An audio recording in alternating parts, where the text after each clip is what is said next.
దర్పల్లి మండల కేంద్రంలో జగన్నాథ రథయాత్ర అంగరంగ వైభవంగా నిర్వహించారు. ఉదయం మండపం నందు పచ్చని పందిరి వేసి గణపతి పూజ నిర్వహించారు. అనంతరం జగన్నాథ స్వామి రథయాత్రను మంగళ హారతులతో వాడవాడకు ఊరేగింపుగా తీసుకువెళ్లి జగన్నాథ స్వామి ప్రతిమలను మండపానికి చేరుతారు.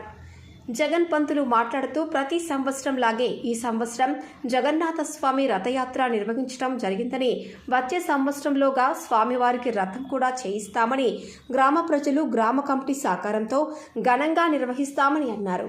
కార్యక్రమానికి ముఖ్య అతిథిగా నిజామాబాద్ శాసనసభ్యులు డాక్టర్ భూపత్ రెడ్డి వారి కుటుంబ సభ్యులతో వచ్చి స్వామివారికి పూజలు నిర్వహించడం జరిగింది.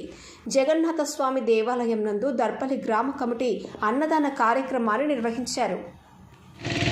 జగన్నాథ భగవానికి దర్పల్లి గ్రామంలో చాలా అరుదుగా మన ప్రాంతంలో, అసలు దేశంలో పూరిలో ఉన్నటువంటి జగన్నాథ స్వామి యొక్క మనుగడ మన గ్రామంలో గత 400 సంవత్సరాలుగా ఇక్కడ దేవాలయంగా మనకు ఉన్నది, పూర్వం నుంచే ఉంది.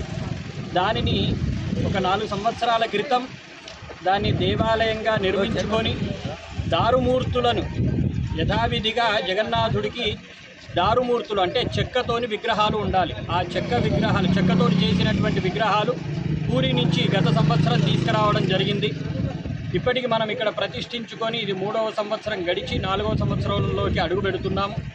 ప్రతి సంవత్సరం కూడా అందరూ అనుకుంటారు, ప్రతి సంవత్సరం కూడా ఈ రథయాత్ర అనేది ఆషాఢమాసం